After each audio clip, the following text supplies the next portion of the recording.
Gənc və körpə şəhidlərimizdən biri də şəhidimiz Aslanov Royal Elzaroğludur.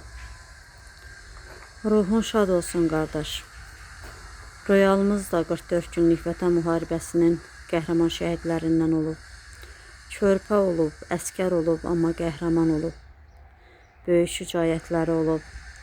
Elzar ata hər zaman danışanda vurğulayıb onu dəfələrlə ki, Royal dünyasını dəyişəndə bayrağının belə üstünə uzanmaq istəməyib. Yəni yıxılanda deyib, məni elə tutun ki, bayraq mənim altımda qalmasın.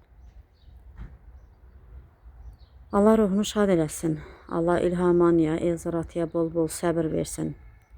Royal ümumiyyətlə bu diyarda, bu vətəndə yaşamayıb, Rusiyada yaşayıb. Evin tək balası olub, tək oğlu evladı olub. Amma vətənə xidmət zamanı gəlib şərəflə xidmətinə və şərəflə də döyüşərək şəhadətə ucalıb. Haqqın halal etib bizlərə, əziz qardaşım, şəhid qardaşım. Ruhun şad olsun. Allah doğmalarına səbir versin.